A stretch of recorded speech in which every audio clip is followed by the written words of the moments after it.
It's hard to believe, but there are some who deny that the Holocaust ever happened, that the Nazis perpetrated a systematic genocide resulting in the deaths of 6 million Jews. The current explosion of anti-Semitism around the world has gone hand in hand with this sick rise in Holocaust denial. That's why the Yad Vashem World Holocaust Remembrance Center in Jerusalem is so important. Sari Granitza, the director of Christian Friends of Yad Vashem, recently gave us exclusive access to Nazi documents from the Yad Vashem archives that prove the Holocaust was no myth and that the Jewish people remained resilient in the face of overwhelming odds. Take a look.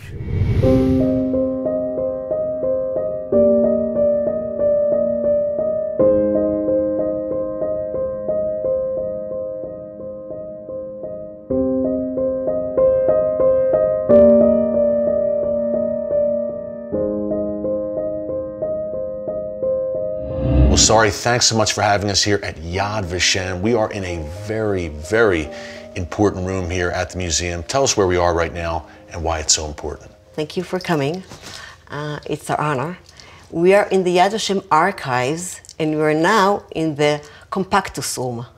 This room is a very unique room, temperature controlled, where we keep all the original documents that we have been collecting throughout the years. This is one of the rooms where we keep it. Different documents are kept in different types of rooms. And we have today in Yad Vashem more than 200 million pages of documentation. Wow. Documenting what happened there, especially nowadays when the survivors are passing, is extremely important. Yeah, and Sari, we have Holocaust denial today. People deny what happened. But in this room and here at Yad Vashem, you have the actual original documents. I'll take out of this box that I asked to take out of the cabinets a few documents, actually 4, I think. And just so people at home know, this is a very rare look at these archives. We're getting an exclusive look here at Yad Vashem. You know, if the Nazis tried to dehumanize the Jews, make us all look the same, shave our heads, give us uniforms, give us numbers. They even took away our personal names. We in Yad Vashem want to give back the faces and the individual stories to each and every one. And that's why it's so important to create these personal files about the people, sometimes communities, so that we will know who was there and what happened to them. And that's the name Yad Vashem, which is taken out of the verse in Isaiah. And within my house and within my walls, I shall give you a memorial and a name, a Yad Vashem, which shall never be cut off. So that's exactly what we're trying to do here, and we'll start with this file. This note was thrown out of a train. Thrown out of a train? Thrown out of a train in France. At the bottom of the note, Nana, who wrote this letter, wrote her home address. She finished writing the note. And it was thrown out of a train filled with Jews being transported from France by the Nazis to Auschwitz. We don't know. We don't know. We'll read the letter in a minute and we'll see that she doesn't actually know where she's going. But she finished writing the note to her mother, she rolled it up and she threw it out of the train. A train worker found it, and he was so moved from what he read there that although it was prohibited and he was endangering himself, he had the address, he decided to send it to the family. After the war, Chaim Herzog, former president of the State of Israel, who is a cousin of the family, he's the one who brought us this note to Yad Vashem. I shall come back soon. Wait for me patiently, dearest mother. 1,000 kisses, Nana.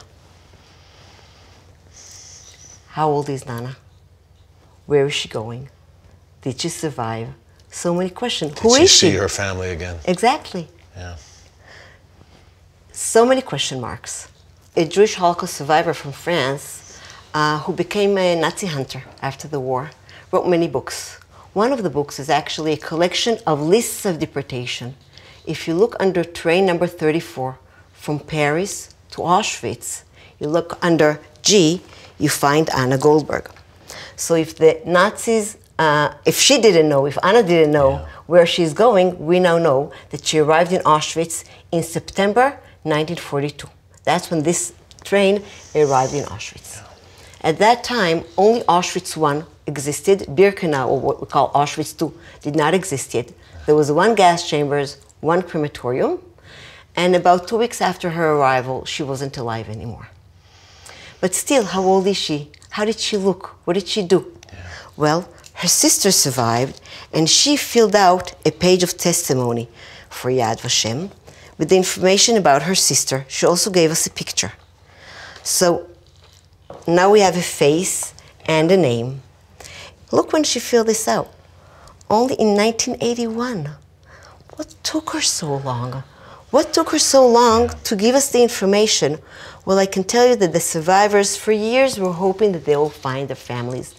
Even until lately, sometimes we managed to make family connections. People didn't find each other.